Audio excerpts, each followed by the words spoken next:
For antiwar.com, I'm Scott Horton. This is Anti-War Radio.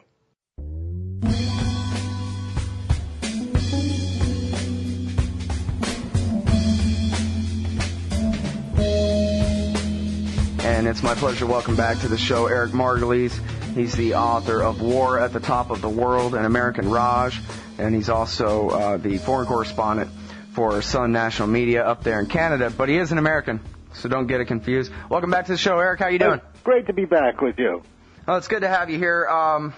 You're the world expert on what's going on in Pakistan, and also you have anti-American empire bent, which is nice. I'm tired of having to hear all my news from people saying, well, General Petraeus says today. So anyway, it's great to talk to you again. Great to have you on the show. And I guess this is continuing the theme of today's show, or maybe every show, which is the government causes a lot more violence than it prevents, and certainly our government does.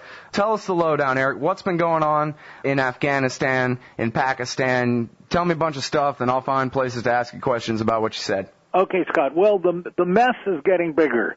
The U.S. intervention in Afghanistan, going after Taliban, supposedly after Al-Qaeda, etc., has not only generated a stalemate or losing war for the U.S. and its NATO allies in Afghanistan, and screams for more troops by the commanders there, not only has it turned a large part of the Afghan population against us, but it's now spread into Pakistan, and we have two simultaneous events going on in Pakistan. First, a tribal uprising on the northwest frontier that Rudyard Kipling would have understood perfectly, and that is we've been bombing Pashtun, or Pathans as they used to be called, tribesmen, with Predator aircraft, killing 10 times more civilians, and launching raids into the area. We've been bribing the Pakistani army to bomb their own people, their own tribesmen, who are first cousins of Taliban in Afghanistan. And finally, a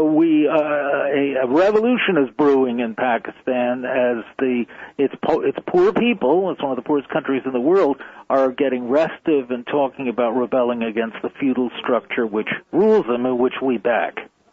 It seems like every policy that this government, that this Pentagon takes in these wars is based on the premise that history began yesterday. And it's almost like watching the Israel-Palestinian conflict, where any time the Israelis kill a Palestinian, it's only retribution for what the Palestinians did to us, even if they got to point at something that happened 4 months ago or something. It's sort of like that, where here we have militancy rising in Pakistan, threatening, according to the MSNBC guy with the map, getting pretty close to some major cities there in Pakistan in terms of ground that they control with their, boots on the ground and AK-47s, gaining territory. This is not, I guess, the average American or the average imperialist in D.C. says, well, we just have to war against them more because, look, they're making gains. We got to send in more troops. We got to drop more bombs. And yet, this is what we've been doing the whole time. It's all the bombs we've dropped is what's created this catastrophe as a reaction to it. Am I right or what? You're absolutely right, Scott. I've spent a lot of time there. These people used to be our friends. They were the Mujahideen. They were our freedom fighters. And we have turned them against us. I was talking to Karl Rove, and I said, how are you going to get out of this mess? And he said, more predators and more special forces. Well, they've already stirred up a hornet's nest along the northwest frontier. These are the same tribes whose great-great-grandfathers were fighting the British Imperial Army, the armies of the Raj. But this is one issue. It's on the northwest frontier. We had all this hysteria this and last week by Hillary Clinton saying it's a global threat. She has a lot of studying to do on this area. But what we have, in fact, are a bunch of raggedy tribesmen on motorbikes who came down within 100 kilometers of Islamabad, and they hung around for a while, and then they left. This is not a Taliban invasion. It's an incursion, certainly. But this is confined to the Pashtun tribal area of the northwest frontier province, one of 4 parts that make up Pakistan. And Taliban is not going to take over the rest of Pakistan by any leap of the imagination. So all these alarms in Washington were wildly overblown. But as I was saying earlier, you have this simmering revolt. You have a government that is collapsing, really, that has less and less authority, and you have a lot of desperately poor and very angry people in Pakistan. So here are a bunch of people who really want nothing to do with being ruled by Talibs and never would, and can't even conceive of that. And yet, it seems like the more we support weak puppets like Zardari, or, our support for him while we bomb their country, even if it is, tribesmen in a different state or whatever, that's what is weakening him so badly. I mean, if we want this guy really to be an effective American puppet, we ought to back off and let him pretend to be a little bit independent, right? They don't have your subtlety in Washington. We keep making two mistakes. And when I go way back on this, back to even to Vietnam days when I was in the U.S. Army, we keep demanding that our puppets actually be leaders and strong men. And you can't make a puppet be more than a puppet. This is problem one. So we're demanding our puppet in Afghanistan, Karzai, and our puppets in Pakistan to, take charge, take the lead, go with the program, and all this kind of stuff. Their people hate them. They're totally discredited. They're regarded as corrupt stooges of the U.S. How can they command loyalty in their armies and police forces? We keep saying, they need more training. We used to say this in Vietnam, as you were just saying earlier, Scott. We need more training they don't need training, they need loyalty. So it's pathetic. The other mistake we keep making is our reporters and our political people go to Pakistan, and the only people they talk to belong to Pakistan's elite, who tell them exactly what they want to hear. Oh, please send more troops. We love you, Americans. Liberate us from the horrible Muslims, et cetera, et cetera. But we're talking to ourselves, in effect, and we're just reconfirming our own prejudices and mistaken beliefs. Pardon me, I'm going to talk for a minute here to explain my best understanding of some of what's going on here, and then have you correct me and or fill in details and these kinds of things here. I'm looking at the reporting of Dr. Gareth Porter and quite a few others, I guess just regular news stories from around the world over the past couple of months. And they say basically the strategy, they have a few different choices. Obama has said publicly, although apparently he didn't mean it. In fact, he narrowly defined the mission, Eric. He said, the mission is stopping Al-Qaeda and whatever. He dropped all the pretense about creating a wonderful new haven and democracy in Afghanistan, at least publicly. And yet, the choices for how to go about, if we assume that the last mission is to just finally drop a bomb on Zawahiri and finally get the hell out of there or whatever, the way to do that, there are different choices of strategy that they're looking at. And one of them is split the Taliban between the Pakistani Taliban and the Afghan Taliban and try to, work some differences there. Another is to split the hardcore Taliban from just the stringers on who maybe signed up because the Americans slaughtered their mother and sister, and so they grabbed a rifle and decided to join. And then the plan that would seem to me to make sense would be the one that the Saudis were trying to work out there a month or two ago, or get started along these lines, which is separate the Taliban from the Al-Qaeda guys, whatever, if there's a dozen of them left or whatever, the Egyptians and Saudis that are being protected, presumably, I guess, in the federally administered tribal areas up there in the Hindu Kush Mountains. And that's the deal that we need to make, is with all of the Taliban to separate themselves from the Arab-Afghan army remnants there. And then mission's over and we can go. Well, but we don't want to go. We certainly have examined all these different approaches. The one that's missing is the most obvious one of all, and that is, let's bury the hatchet with Taliban. It was a mistake to go to war with the Taliban to begin with. As I said in 2001, Taliban had nothing to do with 9/11. They had no idea what bin Laden was doing, if it was he who was in fact really running Al-Qaeda, or if Al-Qaeda even exists. And we should simply have paid them to go after Al-Qaeda then. They would have done it. The only reason they were defending them was because Al-Qaeda was their guests. But they said to us, to the Americans, show us, give us a document that shows that bin Laden was behind this attack, and we'll arrest him and hand him over to another Muslim country for trial.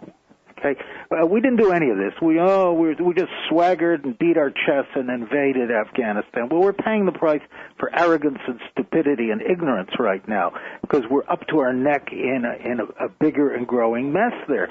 As you said, Scott, Al-Qaeda, if it exists at all, is down to a handful of people. It has no influence in Afghanistan.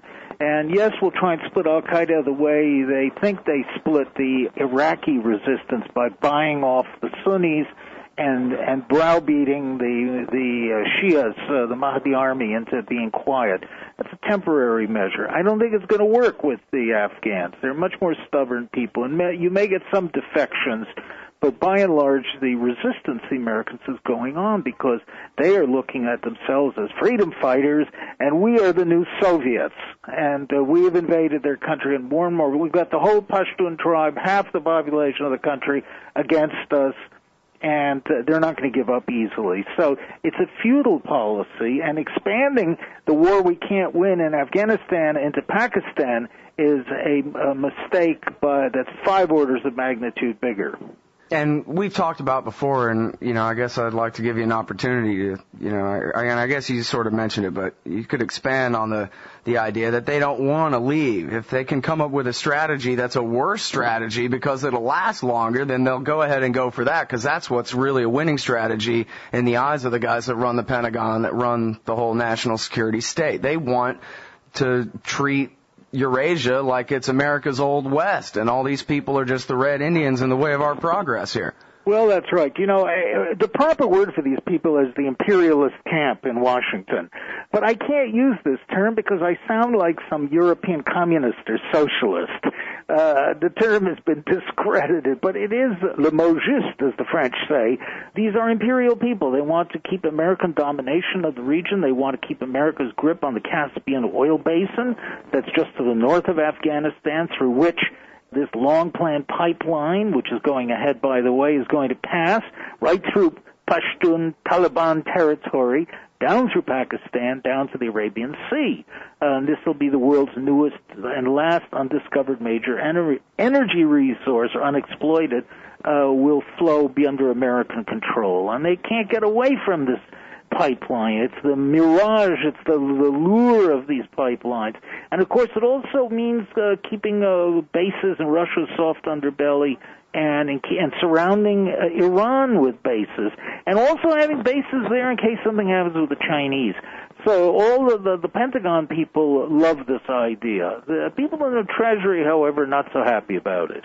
Yeah, and we really get to the heart of just the absolute falsehood of the war on terrorism, the war against Islamofascism, and whatever we call it, because we can see where the neocons, they ran the Committee for Peace in Chechnya and support jihadists in Chechnya against Russia there in the Caucasus regions. And in fact, I'd like to ask you if you could expand on something that you've mentioned on this show before, which was that the Americans, I don't know, the military, the CIA, or both, or what, during maybe the late part of the Clinton term, early part of the Bush term, we're either turning a blind eye or we're actually helping the Uyghurs, the Chinese Islamic dissidents that were training in the camps in Afghanistan and going back to China. They're famous now because they're being held, some of them, in Guantanamo Bay and won't be released even though there's no charges against them and what have you. But here, again, was America backing jihadists, apparently, against the Chinese.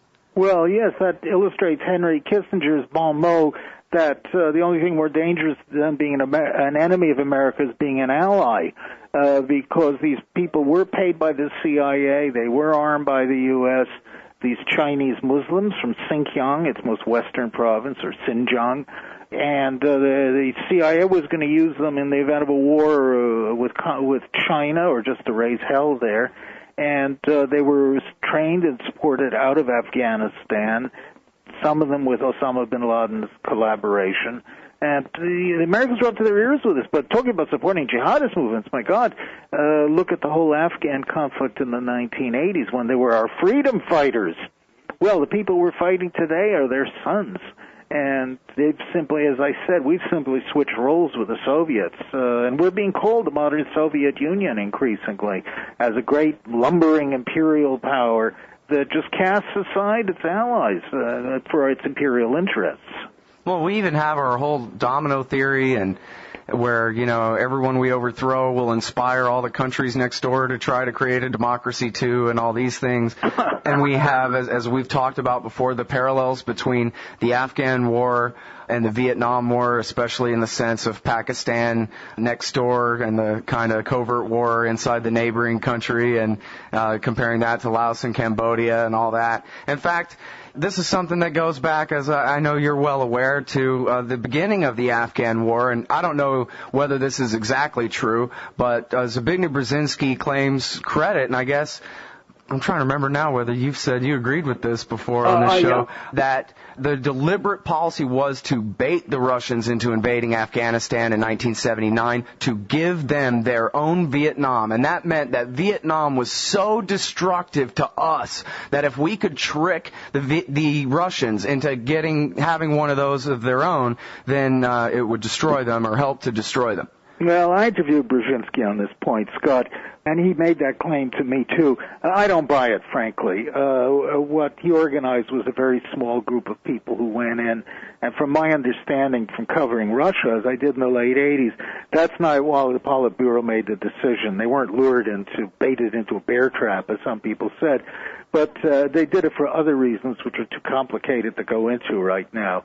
Victory, the old Roman saying, victory is 1,000 fathers, and defeat is an orphan, and this is the case. I have a very nice little quote. I just came across it. I'm using it in a column by Rudyard Kipling, right? The poet laureate of the British Raj, British Empire, written over a century ago, and talking about our civilizing mission to bring democracy and light to the peoples of the Muslim world. Quote, Asia is not going to be civilized after the methods of the West.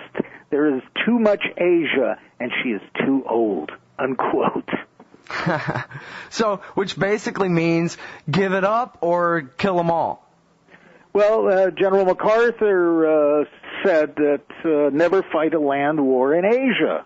And MacArthur is absolutely right. We are fighting a war. It costs a minimum $330,000 a year to keep one U.S. soldier in Afghanistan, and that doesn't include air cover and supplies and all the other stuff that goes with it. We're just being bled dry by this war, which is now, I don't know, $3-5 billion a month in Afghanistan, and it's going to get much bigger thanks to President Obama, who for reasons that elude me is charging deeper into this quagmire.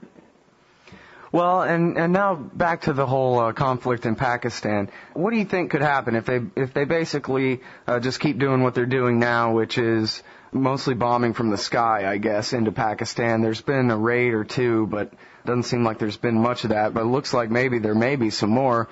But I guess, say, if all things stay basically the way they are, and America just keeps bombing with Predator drones up there and that kind of thing, what kind of danger is there really? If the Zardari government fell, I guess you've already said there's no way it would be actually replaced by jihadists. They would never really be able to take over the country. But it does seem like they get more and more powerful the more we bomb them. So what would be, other than the pipe dream of just getting out of there completely, what would be the strategy you would recommend to the president, or at least what would be the consequences of his actions that he's taking now that you would try to explain to him, get him to see in order to stop what he's doing? Scott, the General Petraeus is now trying to duplicate what he did in Iraq in Afghanistan, and that is by arming tribes in Afghanistan and inside Pakistan, sub-tribes, clans, bribing them into fighting against their neighbors, who are described as Taliban tribes.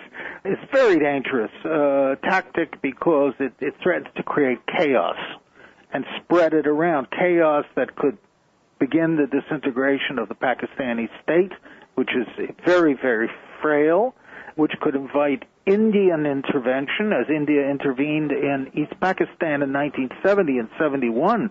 India has 1,000 intelligence agents operating in Afghanistan. It has supplied over $1 billion to the current Karzai regime. It's built a new air base in Tajikistan, first air base outside of India. So India is stirring the pot there, and so is Iran. So this is a very dangerous situation. That's one issue. The second is what to do in Pakistan. Well, we supported a military dictator claiming we were fighting for democracy. That was General Musharraf. He and his people stole whatever money there was. Pakistan is now bankrupt. We've got the incompetent Zardari there. He has no popular support. Probably about 8% of the public supports him. The army is stepping on the side, watching what's going on, very unhappily. But if the Zardari government crumbles, then the army may have to step in. Now the U.S. has turned to Zardari's political rival, former Prime Minister Nawaz Sharif, and thinking that he might be a good guy. Or they've been grooming some other people in the background. The CIA has. The problem is that there are no democratic institutions. We have contributed to undermining them in Pakistan. We've got to start rebuilding democratic institutions like courts and democratic parties and stop forcing Pakistan to support our war in Afghanistan, because it's essentially that, forcing Pakistan to use its troops to fight tribesmen who are supporting Taliban, and using Pakistani air bases and massive bribery in Pakistan, where we corrupted the whole establishment there with about $1.5 billion a year of bribe money. We've got to stop doing that. Otherwise, we're wrecking and polluting Pakistan worse than it already is, and it's never going to be stable.